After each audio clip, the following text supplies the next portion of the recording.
충격적인 일이 벌어졌습니다. 폐업을 걱정하던 미국의 한 마트가 이 제품을 런칭하고 점포를 늘려야 하는 걱정을 하고 있는데요. 도대체 어떤 제품이길래 죽었던 점포를 살릴 수 있는 걸까요? 그 사연 지금 바로 만나러 가보겠습니다. 안녕하세요. 저는 미국 MBC 식품 전문 기자 마이클 존슨입니다. 20년 동안 수많은 식품 트렌드를 취재해왔죠. 세계 각국의 식품 산업 소식을 전하는 일상이 익숙해졌지만 최근 들어 제 시선을 사로잡는 뉴스가 있었어요. 바로 아시아 식품 브랜드들의 서구 시장 잠식에 관한 보도들입니다. 역시나 싶었죠. 솔직히 저는 아시아 식품이란 그저 현지인들이나 먹는 이국적인 음식에 불과하다고 생각했습니다. 중국 음식과 일본 스시 정도가 알려진 식품 산업에서는 별로 중요하지 않은 카테고리라고 여겼어요. 심지어 몇 년 전까지만 해도 대부분의 미국인들은 아시아 음식을 맛은 있지만 집에서 정기적으로 먹을 만한 건 아니다라고 생각했죠. 그런데 최근 이 작은 나라들의 식품 브랜드들이 국제시장의 주인공이 되고 있었습니다. 아시아 식품 브랜드들 서구 시장 점령하다. 미국인의 식탁을 장악한 동양의 맛. 이제 미국 슈퍼마켓에서 가장 큰 손은 아시아다. 이런 헤드라인이 연일 화면을 채웠어요. 저는 처음에 코웃음을 쳤습니다. 식품 산업에서 잠시 유행하는 트렌드에 불과하다고 생각했죠. 그리고 그 작은 아시아 기업들이 네슬레, 크래프트, 켈로그 같은 거대 기업들과 상대나 되겠어요. 솔직히 너무 힘 차이가 나잖아요. 요즘 들어 SNS 마케팅에 열을 올리고 있지만 실제로는 내실이 없는 일회성 유행에 불과하죠. 그래서 저는 딱히 이것이 크게 중요하지 않은 일이라고 여겼습니다. 말한 대로 그저 웃길 뿐이었죠. 하지만 기사의 양이 점점 많아지면서 흥미가 생겼어요. 편집회의가 끝난 후 저희 후배 기자 앤디가 태블릿을 내밀었어요. 화면에는 LA 코스트코의 한 진열대 앞에 긴 줄이 늘어선 모습이 담겨 있었습니다. 앤디는 소셜미디어에서 해시태그 아시안푸드 챌린지 해시태그가 유행하고 있다고 했죠. 전 세계적으로 아시아 식품에 대한 열풍이 불고 있었습니다. 이것 봐요. 이 사람들 아침 6시부터 줄 서 있대요. 매장 오픈 전부터요. 그것도 냉동만두 때문에. 앤디의 말에 믿기지 않아 고개를 가로저었습니다. 냉동만두? 말도 안 되게 싸게 파니까 몰린 거겠지. 하지만 영상을 보니 저의 편견은 더욱더 흔들렸습니다. 백인, 흑인, 히스패닉 등 다양한 인종의 미국인들이 아시아 식품을 사기 위해 길게 줄을 서 있었어요. 이건 단순히 아시아계 소비자들만의 일이 아니었습니다. 게다가 이번 아시아 식품 열풍은 그저 제 편견을 뒤흔드는 또 하나의 사례일 뿐이었습니다. 뉴스룸에서 근무하는 동료 제니퍼도 최근 딸로부터 엄마, 학교에서 모두가 이 라면 먹어. 나도 사줘. 라는 요청을 받았다고 했어요. 그게 무슨 라면인지 묻자 붉은색 패키지에 닭크림이 있는 거라는 답변이 돌아왔다고 합니다. 제니퍼는 눈을 크게 뜨며 말했습니다. 마이클 믿기 힘들겠지만 우리 딸 요즘 아침마다 라면 먹어요. 그것도 엄청 매운 걸로. 미국 애들이 이렇게 매운 걸 좋아하다니 세상이 완전히 변한 것 같아요. 저는 창밖으로 시선을 돌렸습니다. 맑은 하늘이 펼쳐져 있었지만 머릿속은 의문으로 가득 찼어요. 이렇게 갑자기 아시아 식품들이 미국 시장을 휩쓸다니 대체 어떻게 가능한 일일까 생각했습니다. 하지만 20년 취재 현장에서 배운 가장 중요한 교훈은 모든 이슈는 직접 눈으로 확인해야 한다는 점입니다. 아무리 그럴싸한 이야기라도 현장 검증 없이는 진실이라 할 수 없죠. 저는 편집장에게 아시아 식품 브랜드의 글로벌 성공에 관한 특집 기사를 제안하기로 결심했습니다. 퇴근 후 집으로 돌아가는 길에 평소 자주 가는 마트에 들렀습니다.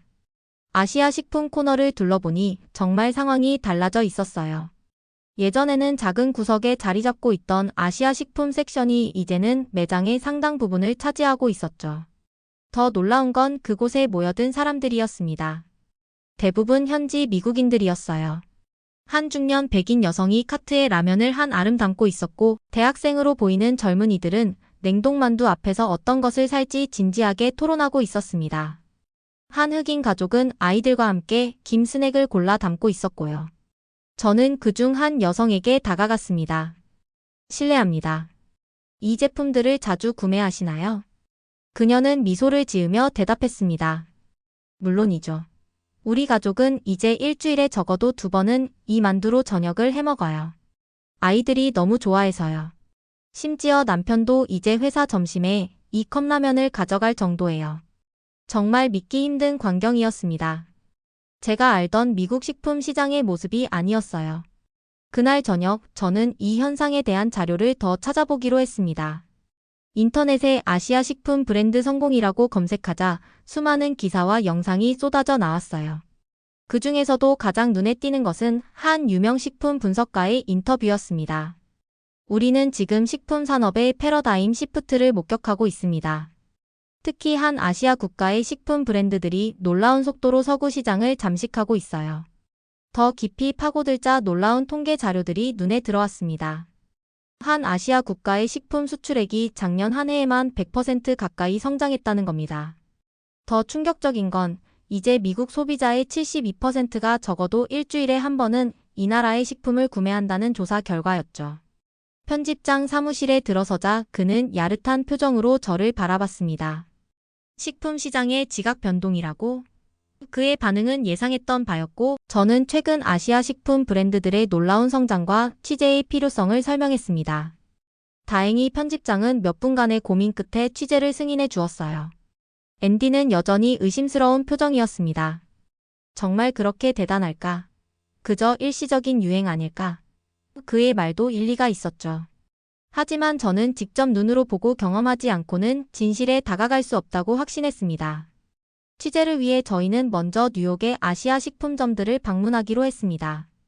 차이나타운을 지나 플러싱으로 향하던 중 저희는 특이한 간판들이 눈에 띄는 거리에 도착했습니다. 한글로 된 간판들이 줄지어 있었고 음식점과 마트들이 즐비했어요. 여기가 바로 코리아타운이에요. 앤디가 말했습니다. 한국 식품을 찾는다면 여기가 최적의 장소죠.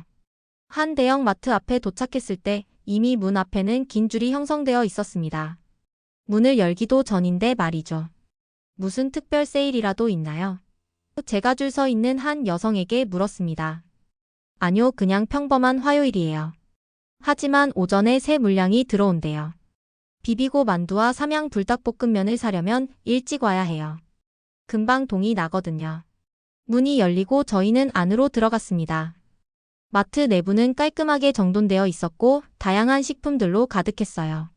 채소, 육류, 해산물부터 시작해 냉동식품, 과자, 음료까지 모든 것이 있었습니다. 그런데 특이한 점은 이 마트의 고객들이었어요. 예상과 달리 아시아계뿐만 아니라 다양한 인종의 사람들로 붐볐습니다. 백인, 흑인, 히스패닉까지 마치 뉴욕의 축소판 같았죠. 30년 이상 이 마트를 운영해 왔어요. 매니저 김 씨의 말이었습니다. 예전에는 우리 교민들만 찾아왔죠. 하지만 5년 전부터 상황이 완전히 달라졌어요. 이제는 손님의 60% 이상이 비아시아계예요. 김 씨는 가장 인기 있는 제품 진열대로 저희를 안내했습니다. 거기엔 이제는 익숙해진 로고들이 보였어요. 이 코너가 가장 인기 있어요. 특히 이 만두는 매주 3번씩 재고를 채워도 모자랄 정도예요. 이 매운 라면은 매장 제한 수량을 두기 시작했죠. 한 사람당 5개까지만요. 진열대를 보니 다양한 한국 브랜드들이 자리를 차지하고 있었습니다. 비비고, 삼양, 농심, 오뚜기, 팔도 이름을 하나하나 알아가는 과정이 마치 새로운 세계를 발견하는 것 같았어요. 대체 어떻게 이런 일이 가능했을까요? 제가 김 씨에게 물었습니다. 어떻게 한국 식품들이 갑자기 이렇게 인기를 얻게 됐죠? 김 씨는 잠시 생각에 잠기더니 대답했습니다. 한 가지 이유만으로는 설명할 수 없어요. 여러 요소가 복합적으로 작용했죠. K-팝, K-드라마의 인기가 한몫했고 소셜미디어의 영향도 컸어요. 하지만 가장 중요한 건 제품의 품질이에요. 한국 식품들은 정말로 맛있거든요. 김 씨의 말은 저에게 깊은 인상을 남겼습니다. 단순한 마케팅이나 트렌드가 아니라 실제 제품의 품질이 이런 성공을 이끌었다는 것이 흥미로웠어요. 저희는 이어서 뉴욕 식품산업협회의 마케팅 전문가 제시카 워커를 만났습니다. 그녀는 15년간 글로벌 식품 트렌드를 연구해온 베테랑이었죠. 한국 식품 브랜드들의 성공 전략은 정말 놀랍습니다. 제시카가 설명을 시작했습니다. 그들은 3가지 핵심 전략을 완벽하게 실행했어요. 그녀가 말한 3가지 전략은 다음과 같았습니다. 첫째, 철저한 현지화 전략이었습니다. 한국 기업들은 단순히 자국의 제품을 수출하는 데 그치지 않고 현지 소비자들의 입맛과 문화를 존중하면서도 한국 음식의 독특한 맛과 특성을 유지하는 미묘한 균형을 찾아냈다고 합니다. CJ 비비고는 미국 시장에 만두를 출시할 때 고수를 추가했어요. 미국인들이 동양 음식에서 좋아하는 향신료 중 하나거든요. 중국 시장에서는 옥수수를 사용한 만두를 출시했고요. 이런 세심한 현지화 전략이 성공의 핵심이었죠. 둘째, 품질에 대한 타협 없는 집착이었습니다. 한국 기업들은 해외 시장에서도 최고 품질의 제품만을 제공하기 위해 노력했습니다. 비비고 만두가 왜 그렇게 인기가 있는지 아세요? 최고급 재료만 사용하고 만두피와 속의 비율을 완벽하게 맞추기 때문이에요. 미국의 더 키치라는 식품 매체가 유명 셰프 3명에게 최고의 냉동 만두를 물었더니 모두가 비비고를 꼽았다고 합니다. 이건 정말 대단한 성과예요. 셋째, 창의적인 마케팅과 문화적 시너지였습니다. 한국 기업들은 K-팝과 K-드라마의 인기에 편승하는 데 그치지 않고 독창적인 마케팅 전략을 펼쳤다고 합니다. 삼양 불닭볶음면이 대표적인 사례예요. 그들은 소셜미디어에서 불닭 챌린지라는 바이럴 마케팅을 성공시켰죠. 사람들이 매운 라면을 먹고 반응하는 영상을 찍어 올리는 겁니다. 이 챌린지는 전 세계적으로 퍼졌고 특히 Z세대와 알파세대에게 큰 인기를 끌었어요. 제시카는 한 가지 특별한 사례를 들려주었습니다. 텍사스의 한 어린 소녀가 생일 선물로 불닭 카르보나라 멀티팩을 받고 기뻐서 우는 영상이 소셜미디어에서 화제가 되었다고 합니다. 삼양은 이 영상을 본 후 바로 행동에 나섰습니다. 그들은 엄청난 양의 라면을 맞춤형 트럭에 실어 그 소녀의 집까지 직접 배달해 주었다고 해요. 이런 진정성 있는 마케팅이 소비자들의 마음을 사로잡았어요. 그저 제품을 팔기 위한 전략이 아니라 진짜 소비자와 교감하려는 노력이 느껴졌거든요. 또 다른 성공 사례는 CJ가 NBA팀인 LA 레이커스와 맺은 파트너십이었습니다. 비비고 로고가 레이커스 선수들의 유니폼에 새겨져 모든 경기에 등장하게 된 거죠. 이것은 단순한 스포츠 스폰서십이 아니었어요. 한국 브랜드가 미국의 상징적인 스포츠팀과 파트너가 되었다는 것, 그것도 르브론 제임스와 같은 슈퍼스타의 유니폼에 자사 로고를 달았다는 것은 정말 파격적인 일이었죠. 다음으로 저희는 한식 전문 레스토랑 체인 운영자인 데이비드 리를 만났습니다. 그는 한국계 미국인으로 10년 전부터 뉴욕과 LA에서 모던 한식 레스토랑을 운영하고 있었습니다. 제가 처음 레스토랑을 열었을 때만 해도 한식은 이국적인 음식이었어요. 손님들에게 음식 이름을 설명하려면 길고 복잡한 영어 설명이 필요했죠. 김치는 발효된 매운 양배추입니다. 불고기는 양념한 얇게 썬 소고기입니다. 이런 식으로요. 하지만 지금은 상황이 완전히 달라졌다고 합니다. 한국 식품 브랜드들의 성공 전략에 대해 알게 된 후 저는 이런 현상이 단순히 식품 산업에만 국한된 것인지 궁금해졌습니다. 그래서 더 넓은 관점에서 조사해보기로 했어요. 먼저 저는 글로벌 마케팅 컨설팅 회사의 대표 에밀리 브라운을 만났습니다. 그녀는 20년 이상 다국적 기업들의 해외 진출을 도와온 전문가였죠. 한국 식품 브랜드들의 글로벌 성공은 결코 우연이 아닙니다. 에밀리는 단호하게 말했습니다. 그들의 성공은 한국의 다른 산업 분야에서도 이미 검증된 전략의 응용이에요. 에밀리에 따르면 한국 기업들은 이미 전자제품 삼성, LG, 자동차 현대, 기아, 화장품 이니스프리, 에뛰드 하우스 등 다양한 분야에서 비슷한 성공 패턴을 보여왔다고 합니다. 이들의 공통점은 무엇일까요? 바로 글로컬라이제이션입니다. 글로벌 비전을 가지되 현지 시장에 완벽하게 적응하는 전략이죠. 품질에 대한 집착, 철저한 시장 조사, 그리고 끊임없는 혁신. 이 모든 것이 한국 기업들의 DNA에 있어요. 그녀의 말은 제가 식품 업계에서 발견한 패턴과 정확히 일치했습니다. 특히 주목할 점은 한국 기업들이 실패를 두려워하지 않는다는 거예요. 그들은 처음에 해외 시장에서 실패하더라도 철저히 분석하고 전략을 수정합니다. 비비고도 처음부터 성공한 게 아니에요. 초기에는 여러 시행착오를 겪었죠. 제가 더 알고 싶었던 것은 이런 한국 식품 브랜드들의 성공이 서구 소비자들의 식습관과 문화에 어떤 영향을 미쳤는지였습니다. 이 질문에 답하기 위해 저는 식문화 연구 전문가인 로버트 켈러 교수를 찾아갔습니다. 한국 식품의 서구 시장 진출은 단순한 비즈니스 성공 이상의 의미가 있어요. 켈러 교수는 설명했습니다. 이것은 서구 사회의 식문화에 근본적인 변화를 가져오고 있습니다. 그에 따르면 미국인들의 식탁이 점점 더 다양해지고 있다고 합니다. 젊은 세대들은 특히 한국 음식의 맵고 복합적인 맛에 열광하며 이는 미국의 전통적인 음식 선호도의 변화를 가져오고 있다고 해요. 불닭볶음면 열풍은 미국인들의 매운맛에 대한 인식을 완전히 바꿔놓았어요. 이제 많은 미국인들이 매운 것을 즐기게 됐습니다. 이것은 정말 놀라운 변화죠. 또한 켈러 교수는 한국 식품을 통해 미국인들이 발효식품에 관심을 갖게 되었다고 말했습니다. 김치를 시작으로 된장, 고추장 같은 발효식품들이 이제는 건강식으로 인식되고 있다는 거죠. 김치가 슈퍼푸드로 주목받기 시작하면서 미국인들이 발효식품의 건강상 이점에 관심을 갖게 됐어요. 이는 미국 내 장내 건강에 대한 관심 증가와 맞물려 식문화에 큰 변화를 가져왔습니다. 이런 문화적 영향은 식품을 넘어 더 넓은 영역으로 확장되고 있었습니다. 전문가들은 이것을 한류의 확장이라고 부릅니다.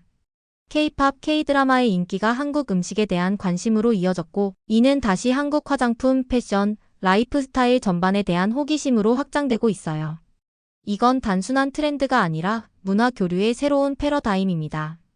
소비자 심리학자 제니퍼 윌리엄스 박사는 이런 현상이 서구인들의 아시아에 대한 인식 변화를 보여준다고 분석했습니다. 과거에는 아시아 제품이 저렴하지만 품질이 떨어진다는 인식이 강했어요. 하지만 이제는 혁신적이고 트렌디하다는 이미지로 바뀌었습니다. 한국 식품 브랜드들이 이런 인식 변화의 선두에 있었죠. 이런 변화는 식품 산업 전체에도 영향을 미치고 있었습니다.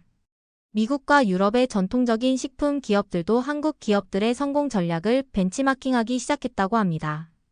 켈로그, 네슬레, 크래프트 같은 대형 식품 기업들이 한국 기업들의 전략을 연구하고 심지어 한국 풍미를 가진 제품들을 출시하기 시작했다는 사실이 이를 증명하고 있었습니다. 켈로그는 김치맛 포테이토 칩스를, 네슬레는 불닭맛 누드를 출시했어요. 이건 정말 놀라운 변화입니다. 거대 글로벌 기업들이 한국의 맛을 채택하고 있다니요. 이런 다양한 관점에서의 조사를 통해 저는 한국 식품 브랜드들의 성공이 단순히 비즈니스적인 승리를 넘어 문화적 패러다임 시프트를 가져오고 있다는 것을 깨달았습니다.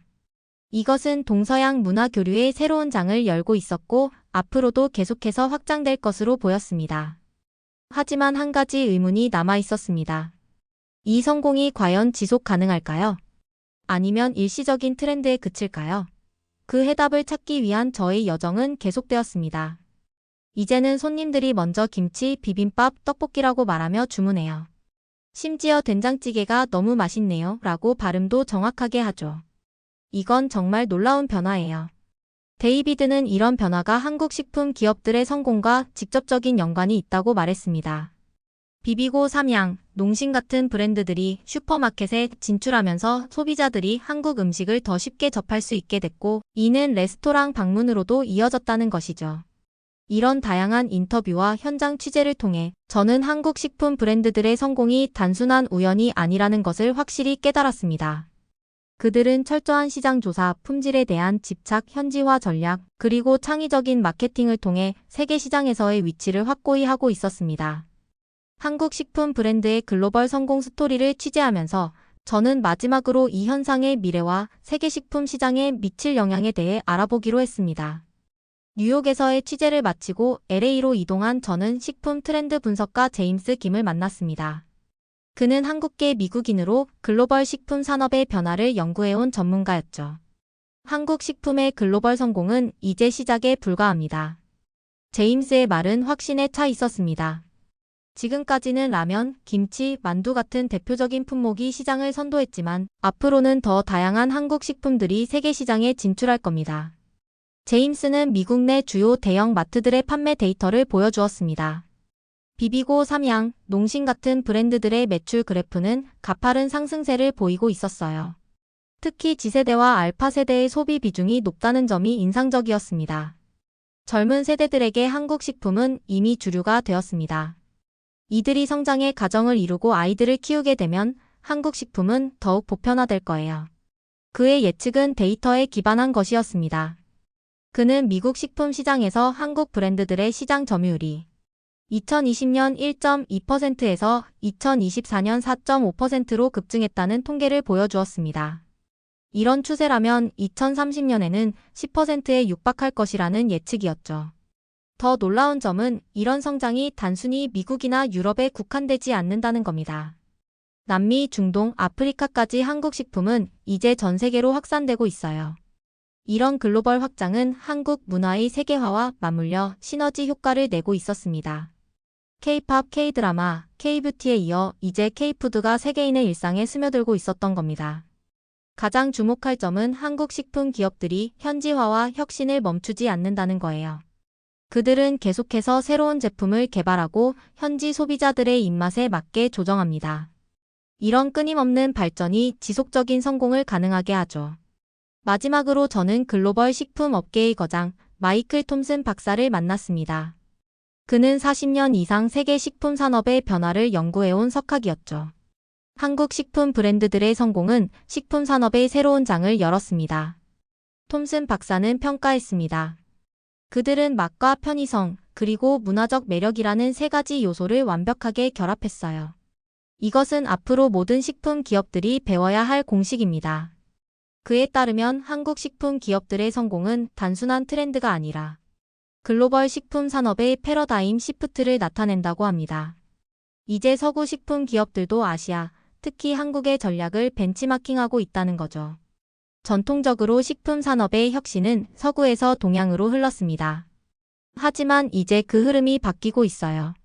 한국 식품 기업들이 보여준 성공 모델은 서구 기업들에게 새로운 방향을 제시하고 있습니다. 저녁 식탁에는 비비고 만두, 불닭볶음면, 그리고 집에서 직접 만든 김치볶음밥이 올라와 있었습니다. 12살 에밀리와 14살 제이슨은 능숙하게 젓가락을 사용하며 음식을 즐기고 있었어요. 우리 아이들은 이제 한국 음식 없이는 못 살아요. 엄마 사라가 웃으며 말했습니다. 처음에는 그저 트렌드라고 생각했는데 이제는 우리 가족의 일상이 되었어요. 이 평범한 미국 가정의 모습에서 저는 한국 식품 브랜드들이 이루어낸 진정한 성공을 보았습니다. 그것은 단순히 매출이나 시장 점유율의 증가가 아니라 세계인의 일상 속에 자연스럽게 스며든 것이었습니다. 처음 취재를 시작할 때 가졌던 의구심은 이제 완전히 사라졌습니다. 한국 식품 브랜드들의 글로벌 성공은 결코 일시적인 유행이 아니었습니다. 그것은 세계 식품 시장의 새로운 패러다임을 열어가는 진정한 혁신의 이야기였습니다. 긴 글 읽어주셔서 감사합니다.